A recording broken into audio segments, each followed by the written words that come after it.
मित्रांनो, शालिनी भक्तिसागरमध्ये तुमचे मनपूर्वक स्वागत आहे। तर मित्रांनो, आपण मागच्या व्हिडिओमध्ये ऐकलं होतं की विष्णू सहस्त्र नावाचं काय महत्त्व आहे आणि कुंती भगवान श्रीकृष्णाजवळ दुःख आणि संकटे का मागते। त्याशिवाय अजून भीष्म पितामहाचा मृत्यूच्या समयी भगवान श्रीकृष्ण स्वतः त्यांच्या जवळ होते आणि त्यांना असं जी बाणाची शय्या होती तर त्यांच्यावर का निजावं लागलं। उघड्या डोळ्यांनाच त्यांना असा एवढा म्हणजे पाप काय केलं होतं त्यांनी, तर त्यांनी उघड्या डोळ्यांनी एवढं सर्व काही सहन केलं। मृत्यूच्या अंतिम समयी आपल्याला कसे वाटते आपण सर्व काही या मागच्या व्हिडिओमध्ये ऐकलेले होते। तर आता आज नवीन व्हिडिओ नवीन काहीतरी आपण आज ऐकूया। तर आज धर्मराजाची कथा आपण ऐकणार आहोत। तर त्या अगोदर जर कोणी नवीन असेल चॅनलला तर लाल बटनवर सबस्क्राईब करून घ्या, ऑलवर क्लिक करा आणि जास्तीत जास्त जणांना शेअर करा। कुठून कोणत्या गावात तुम्ही माझा हा व्हिडिओ ऐकत आहोत आपल्या गावाची कमेंट्स करायला विसरू नका। भरपूर गावांच्या कमेंट्स आल्या, धन्यवाद, थँक्स। असाच माझा आत्मविश्वास वाढवण्यासाठी। श्री गणेशाय नमो नमः। वक्रतुंड महाकाय सूर्यकोटी समप्रभ निर्विघ्नं कुरु मे देव सर्वकार्येषु सर्वदा। ओम श्री गणेशाय नमः। ओम सरस्वती नमः। ओम कुलदेवताय नमः। ओम गुरुदेवतुभ्योय नमः। शांताकारं भुजगशयनं पद्मनाभं सुरेशं विश्वाधारं गगनसदृशं मेघवर्णं शुभांगं लक्ष्मीकान्तं कमलनयनं योगिर्भयानन्यं वंदे विष्णु भवभयहरं सर्वलोकैकनाथं निवासं। श्री श्रीनिवासा की जय। कोल्हापुरम महालक्ष्मी माता की जय। पद्मावती महालक्ष्मी माता की जय। कृष्णाय वासुदेवाय हरये परमात्मने प्रणतक्लेशनाशाय गोविंदाय नमो नमः। आता धर्मराजाची कथा आपण आज श्रीमद भागवत पुराण रहस्यमधून ऐकणार आहोत। जो कोणी श्रीमद भागवत पुराण ऐकतो तर त्याच्यावर भगवान विष्णूंचे सोबत माता लक्ष्मीची कृपा अखंड प्राप्त होते। त्याशिवाय पितरांना सद्गती प्राप्त होते, पितरांना मोक्षाची प्राप्ती होते आणि मानवजातीच्या कल्याणासाठी भागवत पुराण हे अतिशय महत्त्वाचे आहे। 18 पुराणांमध्ये सर्वात श्रेष्ठ असे भागवत पुराण आहे। घरातील एक सुद्धा व्यक्ती जर ऐकत असेल तर संपूर्ण भागवत पुराणाचे पुण्यफळ पूर्ण परिवाराला मिळतं आणि सर्व पापांचे नाश झाल्याशिवाय राहत नाही। पापांची गणना खूप राहते पण पुण्याची गणना भरायला टाईम लागते। पापांची वही जी राहते तर ती लवकर भरत जाते, पुण्याची भरायला खूप वेळ लागतो। म्हणून जो कोणी भागवत पुराण ऐकतो तर त्याच्या पापाची होळी होते आणि पुण्याची अगणित माप फळाची प्राप्ती होते।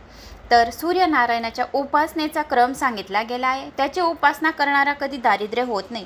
जो कोणी सकाळी उठून भगवान श्री सूर्यनारायणाचं नाव घेतं, ओम सूर्याय नमः, ओम भास्कराय नमः, आणि ज्याच्यावर खूप काही कर्ज झालं आहे तो ओम सूर्याय नमः, ओम ग्रीम सूर्याय नमः असा सुद्धा जप केला तरीसुद्धा त्याच्यावरचे सर्व कर्ज दुःख दारिद्र्य दूर होते। सूर्यनारायणाच्या सकाळी सकाळी नामस्मरण अंघोळी झाल्यानंतर सूर्यदेवाला अर्घ्य दिल्याने मान प्रतिष्ठेत वाढ होतो, घरात धनधान्याची बरकती वाढत राहते। महाभारताच्या वनपर्वात एक कथा आहे। युधिष्ठिर सूर्यनारायणाची उपासना करीत असत। त्यांना एक अक्षय पात्र सूर्यनारायणाने दिले होते। युधिष्ठिराला सूर्यनारायणाने एक अक्षय पात्र दिले होते। श्रीरामांनाही सूर्याने शक्ती दिली होती। या शक्तीनेच त्यांना रावणाचा वध केला होता। श्रीरामानेही हाच आदर्श आपल्या समोर ठेवला आहे की जरी मी स्वतः ईश्वर आहे तरी मी सूर्यनारायणाची उपासना करतो। धर्माबरोबर नीतीचा विवाह म्हणजे संबंध न आला नीती विधवेसारखी होते आणि नीतीशिवाय धर्म विदूर होय। द्रव्योपार्जन तसेच तर धर्मच होय, पण ते धर्मानुकूल व्हायला हवे। धर्माच्या राज्यात कोणीही दुःखी नव्हते। मुलगा आई वडिलांची आज्ञा पाळत असे। त्याकाळी राजा धर्मनिष्ठ होता म्हणून प्रजाही धर्मनिष्ठ होती। युधिष्ठिराला राज्याभिषेक करून श्रीकृष्ण द्वारकेला गेले। तेथील प्रजाजनांनी त्या रथयात्रेचे दर्शन घेतले। रथात विराजमान आहेत अशा स्वरूपात श्रीकृष्णाचे रोज ध्यान करा। त्याच्या हातात शंख चक्र गदा आणि पद्य आहेत। रथ सोन्याचे आहे। या शरीररूपी रथात श्रीकृष्णाचे दृश्य पहा. हृदय सिंहासनावर बसून भक्तजन प्रभूचे दर्शन करीत असतात. ज्ञानीजन ललाटाचे ठाई समाधी अवस्थेत ब्रह्मदर्शन करीत असतात. द्वारकाधीशांनी द्वारकेत प्रवेश केला. नगरजन म्हणाले, प्रभू आपल्या कृपेने तर सर्व ठीक आहे. आपले दर्शन होत नव्हते हे एक दुःख होते. सर्वांनाच कृष्ण दर्शनाची आतुरता होती. भगवंतांनी अनेक रूपे धारण केली आहेत आणि 16,000 राण्यांसह राजवाड्यात प्रवेश केला. भगवंत वाणी चतुर आहेत. ते सर्व राण्यांना म्हणतात की मी तुझ्याच घरात प्रथम आलो आहे. दुसऱ्या दिवशी राज्यात प्रेमकलव माजला. भगवंताची ही दिव्य लीला आहे. त्या समयी कामदेव कृष्णाशी लढण्यासाठी आला. रासक्रीडेत कामदेव हरला होता. तरीही त्याच्या मनात हुरहुर लागून राहिली होती. त्याला वाटत होते की त्यावेळी कृष्ण बालक होते. त्यावेळी मी हरलो, यात काही मोठे आश्चर्य नाही. कामदेव म्हणाला कृष्णाला, जेव्हा सुंदर स्त्रिया तुमची सेवा करीत असतील त्यावेळी मी तुमच्याशी लढेन. सुंदर प्रेमळ हावभावांनी राण्यांनी श्रीकृष्णाला प्रसन्न करण्याचा प्रयत्न केला, पण कृष्ण अजिंक्यच राहिले. वनात वृक्षाखाली बसून कामाला जिंकणे तर ठीक आहे, पण अनेक राण्यांच्या सहवासात राहून कामाला जिंकणारा एक भगवान परमात्मा धन्य होय. श्रीकृष्णाचे चिंतन करणाऱ्याला जर काम त्रस्त करू शकत नाही तर कृष्णाला तो कसा त्रस्त करू शकेल. ईश्वर तोच होय की जो कामाच्या अधीन होत नाही. जो कामाच्या अधीन होतो तो जीव होय. कामदेव श्रीकृष्णाला पराजित करू शकले नाही. त्याला आपल्या धनुष्यबाणाचा त्याग करावा लागला. श्रीकृष्ण योगेश्वर आहेत तर शंकर योगेश्वर आहेत. प्रवृत्तीत पूर्णता राहूनही तीत आसक्ती न होणारा योगेश्वर आणि निवृत्तीत राहून स्वरूपी स्थिर होणारा तो योगेश्वर. 12व्या अध्यायात राजा परीक्षिताची जन्मकथा आहे. उत्तरेने मुलाला जन्म दिला. तो चहूकडे पाहू लागला. आईच्या उदरात जो चतुर्भुज पुरुष मला दिसत होता तो कुठे आहे. परीक्षिती भाग्यवान होता. आईच्या गर्भातच त्याला भगवंताचे दर्शन झाले होते. याच कारणाने तो उत्तम श्रोता बनला होता. युधिष्ठिराने ब्राह्मणांना विचारले की मुलगा कसा होईल. ब्राह्मण म्हणाले, तसे सर्व ग्रह ठीक आहेत, पण मृत्यूस्थानी मात्र गडबड आहे. त्याचा मृत्यू संपर्दर्शाने होईल. हे ऐकून सर्पदंशाने परीक्षितीचा मृत्यू होईल. हे ऐकून युधिष्ठिराला दुःख झाले. त्याला वाटले माझा वंश सर्पदंशाने मारावा हे ठीक नव्हे. ब्राह्मणांनी राजाला धीर दिले. ते म्हणाला, राजा, सर्पदंशाने जरी त्याचा मृत्यू झाला तरी त्याला सद्गती मिळायला हवी. सद्गतीच लाभेल. त्याचे इतर ग्रह शुभ आहेत. या ग्रहांकडे पाहून असे वाटते की या जीवाचा हा शेवटचाच जन्म आहे. परीक्षितेचा 9व्या जन्मकुंडलीच्या स्थानात स्वगृहाचा बृहस्पती गुरु ज्याच्या कुंडलीत असतो तो धर्मात्मा होतो. परीक्षिती दिवसेंदिवस वाढू लागला. 14 आणि 15व्या अध्यायात धृतराष्ट्र पांडव मोक्षाची कथा आहे. 16व्या अध्यायापासून परीक्षितीचे चरित्र सुरू झाले आहेत. विदुर तीर्थयात्रा करून प्रभास क्षेत्रात आला. त्याला कळले की सर्वच कौरवांचा नाश झाला आहे व धर्मराजा सिंहासनावर बसला आहे. फक्त धृतराष्ट्र एका धर्मराजाच्या घरी मूठभर अन्न खाण्यासाठी राहिला आहे. विदुर आला. धर्मराजाने त्याचे स्वागत केले. विदुर धर्मराजाकडे सन्मानासाठी आला नव्हता. आपल्या भावाला बंधनातून मुक्त करण्यासाठी आला होता. विदुराने 36 वर्ष तीर्थयात्रा केली. संत तीर्थांना पावन करीत असतात. उत्तमा सहजावस्था, मध्यमा ध्यानधारणा, अधमा मूर्तीपूजाच तीर्थयात्रा धमधमा. याचे कारण हे आहे की यात्रेत इतर चिंता असल्याने देवाचे ध्यान धारणा नियमित होऊ शकत नाही. सत्कर्म ही नियमित होऊ शकत नाही. म्हणून तीर्थयात्रेपेक्षा ध्यान श्रेष्ठ होय. देवी भागवतात म्हटले गेले आहे की घरच्यापेक्षा अधिक सत्कर्म जर तीर्थाच्या ठिकाणी काही दान धर्म केला तर ती तीर्थयात्रा सफल होते. आणि विदुराने 36 वर्ष तीर्थयात्रा केली तरी पण त्याचे वर्णन मात्र अतिसंक्षेपात केले. आत्मप्रशंसा हा मृत्यू होय. आपल्या सत्कर्माचे आपल्यालाच तोंडाने स्वतः वर्णन करू नका. विदुराने 36 वर्ष यात्रा केली आणि आपल्या तीर्थाचे 36 शब्दातच वर्णन केले.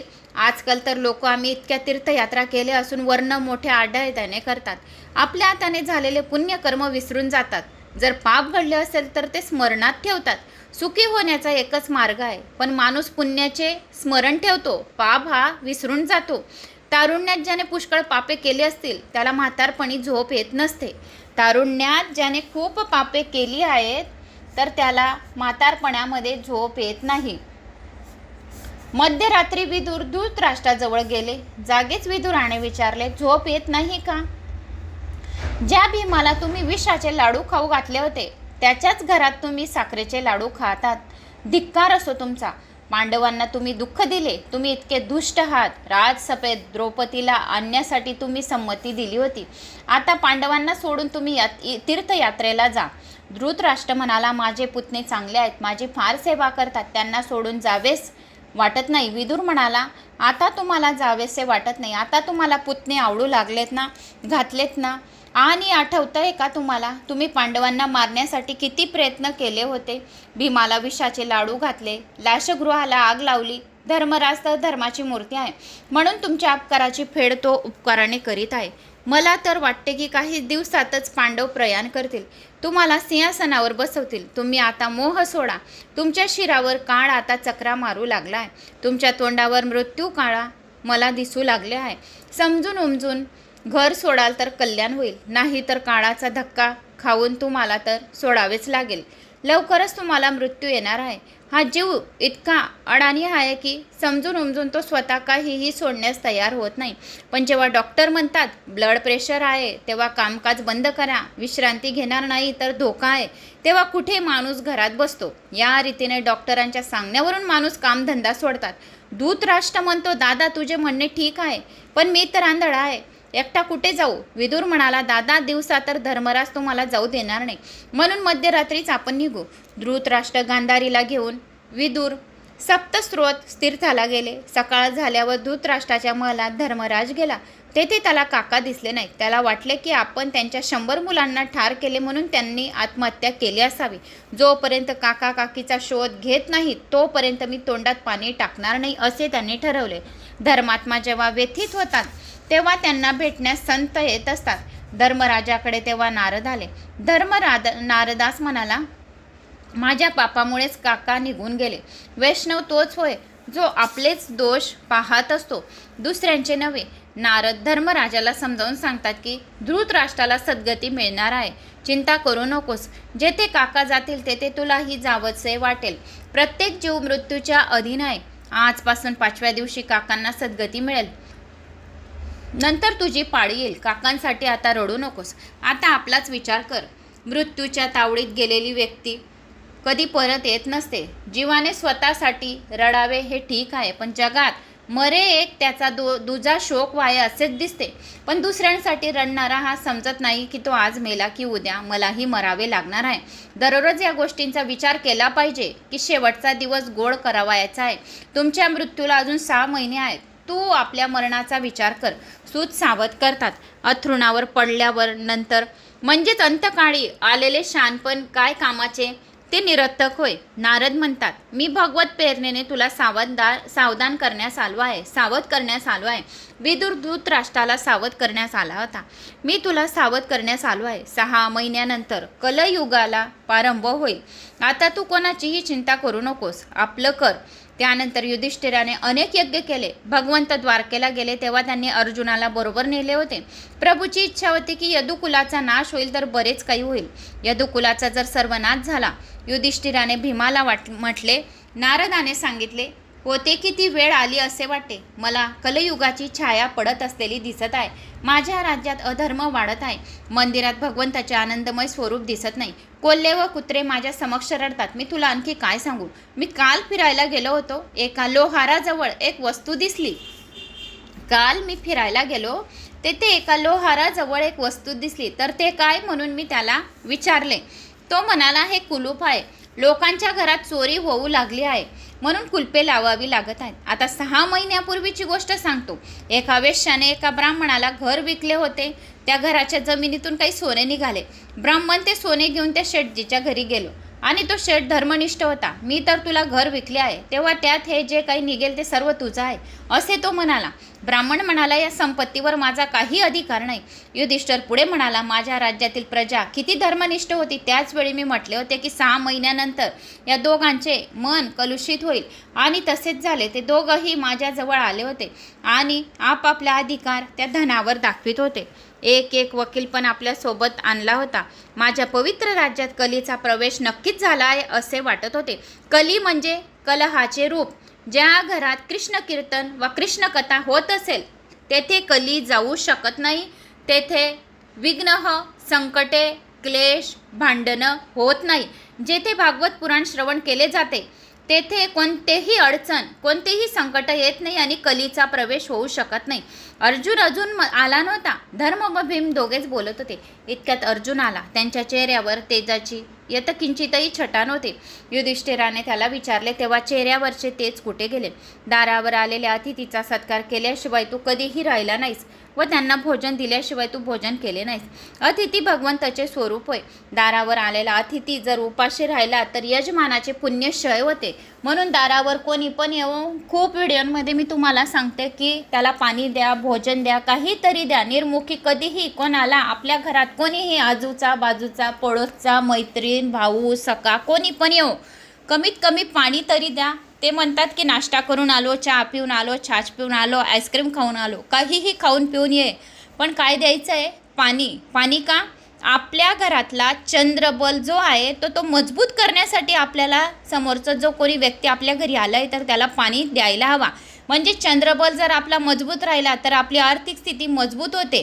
म्हणून कोणीही आपल्या घरी आलं तर अतिथीला कधीही उपाशी तपाशी बिना पाण्याचे जाऊ द्यायचे नाही. आणि जर तो म्हणाला की मला काहीच नको तर आपले पुण्य क्षय होते. आपले पुण्य तो घेऊन जातो, त्याचे पाप आपल्या घरी टाकून जातो. म्हणून तरी गोडभर तरी त्याला पाणी द्यावे. नाचिकेता यमराजाच्या घरी 3 दिवस उपाशी तपाशी बसला होता. कोण? नाचिकेता यमराजाच्या घरी 3 दिवस उपाशी तपाशी बसला होता. यमराजाने विचारले या 3 दिवसात काय खाल्ले? तो म्हणाला मी तुमचे पुण्य. माणूस शरीरापेक्षा डोळे व मन अधिक पाप करतात. माणसाचे मन पाप करत नाही, पण डोळे आणि जे मन आहे तर हे पाप राहते. म्हणून केव्हाही आपले डोळे आणि मन हे अतिशय म्हणजे शीतल ठेवावे, चांगले ठेवावे. गीतेत भगवंताने अर्जुनाला प्रमाणपत्र दिले आहे की तो अपापी आहे, पवित्र आहे. म्हणून तर त्याला गुप्त गुहेतम ज्ञान दिले आहे. एकदा रात्री उर्वशी अर्जुनास भेटण्यास आली होती. अर्जुनाने तिच्या तोंडाकडे पाहिले नाही. तो तिला म्हणाला माते. अर्जुनाने उर्वशीला काय म्हणाला? माते. तिच्या मुखाकडे पाहिले नाही, खालीच पाहिले आणि म्हणाले माते, मी तर भरतखंडाचा रहिवासी आहे. मला परस्त्री, प्रत्येक परस्त्री माते समान आहे. धर्मराज म्हणाला एकांतात जो कामाला जिंकतो तोच वीर होय. मला तर पूर्ण विश्वास आहे की परस्त्री गमनाचे पाप अर्जुन करणार नाही. तरी पण आज तो निस्तेज काय? मला तर हे लक्षण कलयुगाचे दिसतात. धर्मराज अर्जुनाला विचारतात तुझे आत्मस्वरूप परमात्मा श्रीकृष्ण कुशल आहे ना? द्वारकेतच आहे ना? अर्जुन म्हणाला दादा काय सांगू, माझ्या प्रभूने माझा त्याग केला आहे. ज्यांनी लक्ष गृहातून आम्हाला वाचवले ते तर आता निज धामास गेले आहेत. प्रभूने मला अंतकाळी सोबत नेले नाही. ते म्हणाले तू तेव्हा माझ्या सोबत आला नाहीस तर आता तुला मी कसा नेऊ? मी तुला जे गीताशास्त्राचे ज्ञान दिले आहे तेच तुझे रक्षण करतील. दादा आजपर्यंत मी कधी हरलो नाही, परंतु कृष्णवीर्याने व्याकुळ झालेला मी आज द्वारकेहून परत येताना रस्त्यात काबा लोकांनी मला लुटले. मला वाटते माझ्यातही जी शक्ती होती ती माझी नसून ती द्वारकाधीशाची होती. आता ते गेल्यामुळे ती शक्तीही निघून गेली आहे. मला प्रभूच्या या अनंत उपकाराचे स्मरण येत आहे. लक्षगृहासारख्या अनेक संकटापासून त्यांनी आमचे रक्षण केले आहे. कृष्ण कृपेचे स्मरण करीत करीत अर्जुन रडू लागला. धर्मराजाला अर्जुन म्हणू लागला की द्रुपद राजाच्या राजसभेत जो मी मत्स्यवेध केला होता तो भगवंताच्या शक्तीवरच केला होता. माझ्या शक्तीने नव्हे, अनेक राज्य मत्स्यवेध करू शकले नव्हते. कर्णाच्या मनात मत्स्यवेध करण्याचे आले होते, पण कृष्णाला वाटले की जर कर्ण मत्स्यवेध करेल तर माझा अर्जुन तसाच राहून जाईल, द्रौपदी कर्णाची होईल. असा विचार करून कृष्णाने भर सफेद कर्णाचा अपमान करवला. कृष्णाने एका दासीला द्रौपदीकडे पाठवले. द्रौपदीने हीन जातीच्या कर्णाशी विवाह करण्याचे नाकारले. माझ्यात तर शक्तीच नव्हती, पण माझ्यावर भगवंताची कृपादृष्टी अवश्य होती. म्हणून माझ्या शक्ती संचार झाला आणि त्या दिवशी मत्स्यवेध करू शकलो. लाशागृहात पांडव जळून मेले असे मानून दुर्योधनाने त्यांची श्राद्धही करून टाकली होती. संसार मनरूपी मत्स्यसारखा फिरत असतो, त्याला विवेकरूपी बाणांनी मारा. ज्याला द्रौपदी मिळते त्याचा सारथी कृष्णाला व्हावे लागते. द्रौपदी कृष्ण भक्तेचेच नाव आहे. जोपर्यंत मनाला मारणार नाही तोपर्यंत कृष्ण भक्ती प्राप्त होणार नाही. मनाला जे आवडते ते करू नका. मनाच्या इच्छेला वश झाला नाही तर हळूहळू मन ताब्यात येईल. आजपर्यंत मोज शोकात आनंद प्रमोदात भोगात पापात किती खर्च केला याचा हिशोब जीव ठेवत नाही. पण जर काही दान दिले असेल तर मात्र त्याच्या स्मरणात राहतो. पाप लक्षात राहत नाही, पुण्य लवकर लक्षात राहतं. आम्ही आणखी काय करू शकतो? अंतकाळी जीव चिंता करतो की माझ्या मुलीचे कसे होईल. माझ्या भाच्यांचे कसे होईल, पण तुझे काय याचा तू विचार कधी केला आहे की आपण कोणते पाप केले, आपण कोणते पुण्य केले? आपण सर्व घराबाराचा विचार करतो, पण आपल्या मरणाचे, स्वतःच्या मरणाच्या वेळेस आपला समय येतो तर आपण काही विचार केलेला आहे की आपण भागवत पुराण कधी ऐकलं आहे का? 2 शब्द पूर्ण ऐकलं आहे का? 2 शब्द भागवत पुराणाचे ऐकले असतील तर ठामपणे कर्म चांगले राहतील. ज्याच्यावर भगवंताची कृपादृष्टी होते त्याच्या मत्सलाला मारू शकत नाही. भगवंताची कृपादृष्टी जोपर्यंत होत नाही तोपर्यंत मन मरत नाही. प्रभूची कृपादृष्टी होईल तेव्हाच मन मत्स्य मरेल. मन भरेल तर भक्तिरूपी द्रौपदी प्राप्त होईल. परमात्म्याची कृपादृष्टी झाल्यावरच जीव मनाला मारू शकतो. प्रभूची प्रार्थना न केल्याने मन मनुष्याला अधोगतीच्या गतीत फेकून देत असते. अर्जुनाला श्रीकृष्णाचे अनेक उपकार आठवत होते. त्यांनी मला गीतेचा उपदेश केला. दादा, एकदा त्यांनी मला काही मागण्यास सांगितले. मोठे मोठे ऋषी आणि महात्मे जन्म मरण्याच्या फेऱ्यातून सुटण्यासाठी ज्याची प्रार्थना करतात त्याच्याकडे मी मागितले की या युद्धात मला विजय मिळवावा. अरे रे रे, मला मागताही आले नाही. अर्जुन पुढे म्हणाला, किरातवधाच्या वेळी शंकराचे बरोबर युद्ध करू शकलो नाही, तेही कृष्णाच्याच प्रतापाने. दादा, द्रौपदीवरही कृष्णाचे किती प्रेम होते. द्रौपदीचे केश धरून दृष्टीने तिला भर सभेत ओढून आणले. अष्टूंनी थमथमलेल्या डोळ्यांनी द्रौपदी कृष्णचरणी जाऊन पडली. कृष्णाने भर सभेतच प्रतिज्ञा केली की या अपमानाचा बदला मी घेतल्याशिवाय राहणार नाही, आणि कृष्णाची दृष्टीची अशी दशा केली की त्यांच्या पत्न्या विधवा झाल्या आणि त्यांना आपले केश कलाप स्वतःचे सोडावे लागले. दादा, तोच प्रसंग आठवा.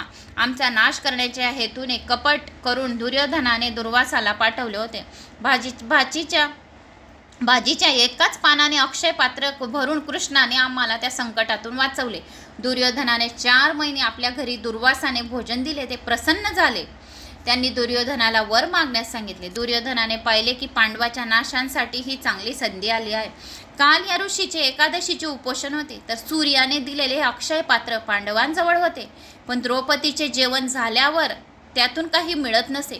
द्रौपदीचे जेवण झाल्यावर दुर्वासा तेथे पोचतील व द्रौपदीकडून भोजन न मिळाल्याने क्रोधित होऊन ते पांडवांना शाप देतील. त्यामुळे पांडवांची फार दुर्दशा होईल. दुर्योधनाने असा दुष्ट विचार करून दुर्वासांना विनंती केली की आपण आपले 10,000 शिष्य घेऊन धर्मराजाकडे जा. आपण त्यांच्या कुटुंबाचे गुरु आहात आणि बिचारी द्रौपदी उपाशी राहू नये म्हणून पांडवांचे भोजन झाल्यावर तेथे जा. संतांची सेवा सद्भावाने कराल तर फलद्रूप होते, पण दुष्ट विचाराने कराल तर सफल पुण्य मिळत नाही. 4 महिने दुर्वासांना आपल्या घरी भोजन देऊन दुर्योधनाने पांडवांच्या घरी सर्वनाशाची इच्छा केली. याच दृष्टीने विचाराने त्यांचीच हानी झाली. अन्यथा संतांना भोजन घातल्याने पुण्य मिळते. दुर्योधनाने संत सेवा केली, पण दुसऱ्यांच्या सर्वनाशाच्या हेतूने केली म्हणून त्याला पुण्य मिळाले नाही. त्याचे पुण्य सर्वे क्षय झाले. दुर्योधनाच्या इच्छेनुसार दुर्वासा ऋषी 10,000 शिष्य घेऊन धर्मराजाच्या अंगणात उपस्थित झाले. दुर्वासा युधिष्ठिराला म्हणाला, राजा, काल आम्हाला एकादशीचे व्रत होते म्हणून आमचा उपवास होता. आज आम्हाला मोठी भूक लागली आहे.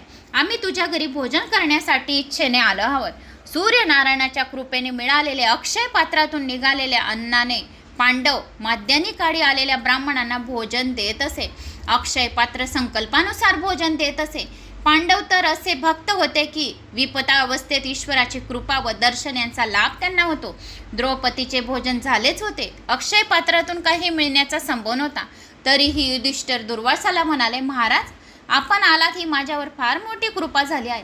आपण आमचे अंगण पवित्र केले. आपण गंगा स्नान करून या, तोपर्यंत आम्ही भोजनाची व्यवस्था करून ठेवतो. धर्मराजाचे धैर्य तर पहा किती, की 10,000 सैनिक त्यांच्या घरी आलेले आहे दुर्वासा ऋषी घेऊन, आणि घरात एकही अन्नाचा दाना नाही. घरात अन्नाचा कणह नसताना त्याने 10,000 ब्राह्मणांना भोजनचे आमंत्रण दिले. युधिष्ठिराला पक्का विश्वास होता की मी आजपर्यंत धर्माची उपेक्षा केली नाही, म्हणून धर्मस्वरूप प्रभू माझे रक्षण अवश्य करतील. भीम, अर्जुन, द्रौपदी सर्व चिंतेत पडले. या सर्वांना आम्ही कसे भोजन देऊ शकू असे त्यांना चिंता पडली. मी जेवण केल्यामुळे अक्षय पात्रही काम देऊ शकत नाही असे द्रौपदीला वाटत होते. द्रौपदीला भीती वाटत होती. भोजन न मिळाल्याने दुर्वासा आता संतापतील, शाप देतील, त्यामुळे पांडवांचा सत्यानाश होईल. द्रौपदी द्वारकाधीशाची कृष्णाची प्रार्थना करू लागली, हे नाथ, आज माझी लाज राखा, नाहीतर जग तुम्हालाही नावे ठेवतील. द्रौपदीने आत्माने भगवान श्रीकृष्णाला हाक मारली की ज्याप्रमाणे आजपर्यंत तुम्ही आमचे रक्षण केले त्यापर्यंत आज माझी लाज राखा. आज जर या 10,000 ब्राह्मणांना भोजन देऊ शकलो नाही तर दुर्वासा शाप देतील, आमचा सर्वनाश होईल. जीव जोपर्यंत घाबरून प्रेमाने प्रभूला हाक मारत नाही तोपर्यंत काही होत नसते. संकटाच्या वेळी जीव देवाला हाक मारत असतो. द्रौपदीने दुःखाने व्याकुळ होऊन भिवून देवाला भगवान श्रीकृष्णाला हाक मारली. परमेश्वराने ती अंतर हाक ऐकली आणि तिला सहाय्य करण्यासाठी धावले. भक्त जेव्हा हृदयपूर्वक कीर्तन करतो तेव्हा परमेश्वराचे सिंहासन डोलू लागते. भगवंत जेव्हा जाण्याची तयारी करू लागले तेव्हा उठण्याची वेळ होती. रुक्मिणी ताटात मेवा घेऊन आली होती. एकीकडे ती भगवंताला फराळ करण्याचा आग्रह करत होती. फराळ केल्यानंतर जा असे म्हणत होती तर दुसरीकडे द्रौपदी अंतर्नाद करीत होते. रुक्मिणीला भगवंत म्हणाले, 10,000 ब्राह्मणांना वनात द्रौपदी कसे भोजन घालू शकेल? मी तर चाललो, मी माझे जेवण तेथेच करेन. तर 10,000 ब्राह्मणांना वनात द्रौपदी कसे भोजन घालू शकेल? मी तर चाललो, माझे जेवण तेथेच करीन. ज्या झोपडीत द्रौपदी तन्मयतेने प्रार्थना करीत होती तेथे श्रीकृष्ण धावत धावत आले. तेथे प्रकट झाले. अशा तन्मयतेने कीर्तन करा की भगवंत आलिंगन देऊन तुम्हाला म्हटले पाहिजे की डोळे उघड, मी आलो आहे. भगवंत द्रौपदीला म्हणाले, द्रौपदी मी आलो आहे, मला फार भूक लागली आहे, काही खायला दे. द्रौपदी हात जोडून म्हणाली, देवा सर्वस्व लुटले गेले आहेत, आमच्या घरात आता काहीही एकही दाना नाही. आपण थट्टा करू नका. 10,000 संतांना ब्राह्मणांना भोजन द्यायचे आहे, त्यासाठीच तर मी तुम्हाला बोलवले आहे आणि तुम्ही माझ्याकडून जेवण मागत आहे. मग आमची लाज राखा, अशी द्रौपदीने भगवान श्रीकृष्णाला म्हटले. कृष्ण म्हणाले, संतांच्या भोजनाची व्यवस्था मग पाहू, प्रथम माझ्या खाण्याची तर गोष्ट कर. तू नेहमी जेवणापूर्वी माझा नैवेद्य काढून ठेवतेस ना, आजही जे माझ्यासाठी नैवेद्य ठेवले असेल ते दे. द्रौपदी म्हणाली, नाथ आज तर मी तुमचे नैवेद्य सुद्धा काढायचे विसरून गेली, आपल्याकरता तर मी काहीच ठेवले नाही. भगवंत म्हणाले, तू आपले अक्षय पात्र मला दाखव, मग मला पाहू दे. तुझे अक्षय पात्र, तू ज्याच्यात जेवण केले होते तर ते अक्षय पात्र मला दाखव, कदाचित त्याच्यात काही असेल. द्रौपदीने अक्षय पात्र कृष्णाच्या हातात ठेवले. त्यांनी पाहिले की त्यात फक्त एक भाजीचे पान त्यांना दिसले आणि त्यात एक तांदळाचा दाणा त्यांना दिसले. तसे पाहिले तर त्या अक्षय पात्रात ते भाजीचे पान कुठून येऊ शकते? परंतु भगवंताने आपल्या प्रेमा शक्तीने ते पान उत्पन्न केले आणि त्यात एक तांदळाचा दाणा होता. फक्त ते पान खाल्ले आणि तांदळाचा दाणा खाल्ला. परमेश्वराला जेव्हा जीव काहीही प्रेमाने देतो तेव्हा परमेश्वर तृप्त होतो. अंतर्यामाने रूपाने तो सर्व जीवात व्याप्त झाला. म्हणून जेव्हा त्या परमेश्वराची तृप्ती होते तेव्हा सर्व जीव तृप्त होऊन जातात. परमेश्वराला हजारो वेळा म्हटले तर एखाद्या वेळी तो भोग ग्रहण करतो. कृष्णाला रोज नैवेद्य दाखवा पण तो रोज नैवेद्य ग्रहण करत नाही. एखाद्या वेळेस तो नैवेद्य ग्रहण करतो, पण ज्या वेळेस तो नैवेद्य ग्रहण करतो तर सर्व सृष्टी तो नैवेद्य ग्रहण करते आणि पोट भरले जाते. एखाद्या दिवशी जर त्याने एखादा पदार्थ आपला खाल्ला तर तुमचा बेडा पार झाला म्हणून समजा. परमेश्वराला अल्पसा का होईना पण नैवेद्य भक्तिभावाने अर्पण करायला हवे, तर साऱ्या जगाला भोजन दिल्याचे पुण्यफळाची प्राप्ती होते. भगवंत द्रौपदीला म्हणतात, आज या जगातील सर्व जीव तृप्त होऊन जातील. तू जो हा एक पान मला दिल्याने एक तांदळाचा दाना दिलेला आहे तर आज संपूर्ण सृष्टी तृप्त होऊन जाईल. भगवंत दुर्वासा अन्य 10,000 संत सर्व तृप्त झाले आहेत, असे भगवान श्रीकृष्णाने द्रौपदीला सांगितले. युधिष्ठिराने जाणाऱ्या ब्राह्मणांना थांबवले. भीम संतांना बोलवू लागला तर ते तृप्तीचे ढेकर देत होते. जे 10,000 ब्राह्मण होते तर ते डायरेक्ट तृप्तीचे ढेकर देत होते, जसे त्यांनी जेवण केलेले आहे. जेवणाला येण्याची नावही ते घेत नव्हते. दुर्वासाने जाणले की हे कृष्णाचे काम आहे, त्याच्या वाचून हे काम कोणी करू शकणार नाही. त्यांनी भीमाला विचारले, द्वारकेहून कृष्ण तर तेथे आले नाहीत ना? भीम म्हणाला, ते तर केव्हाचे येथे आले आहेत, पण द्रौपदीशी बोलत बसले आहेत. ते म्हणतात दुर्वासा माझे गुरु आहेत, म्हणून मी त्यांना आज प्रेमाने भोजन देऊ इच्छितो. दुर्वासा म्हणाले, कृष्ण तर माझा गुरुचेही गुरु आहेत, मी त्यांचे गुरु नाही. आता मला भोजन करण्याची मुळीच इच्छा नाही. तुमचा संयम, सदाचार, धर्मपालन, कृष्ण भक्ती, कृष्ण प्रेम पाहून मी न जेवताच तृप्त झालो आहे, मी संतुष्ट झालो आहे. दुर्वासांनी आशीर्वाद दिला, पांडवांचा जय जयकार हो, पांडवांचा विजय हो, कौरवांचा विनाश होईल, असा दुर्वासांनी आशीर्वाद आणि त्यांना श्राप दिला. दादा सेवा दुर्योधनाने केली आणि आशीर्वाद तुम्हाला मिळाला. शंकराचार्य म्हणतात, जर जीव ब्रह्म एक नसतील तर तिकडे श्रीकृष्णाने भाजीचे पान आणि एक तांदळाचा दाणा व इकडे दुर्वासाने तृप्त व्हावे, हे कसे शक्य असले? जीव आणि ईश्वर याचा भेद आभास मात्र आहे आणि तत्व तर एकच आहे, भगवंताचे निज धामास जाणे यदुवंशाचा विनाश आहे. हे समाचार ऐकून युधिष्ठिराने स्वर्गरोहणाचा निश्चय केला. परीक्षिताला सिंहासनावर बसून पांडवांनी द्रौपदीला बरोबर घेऊन स्वर्गरोहणासाठी हिमाचल प्रदेशाचे प्रयाण केले.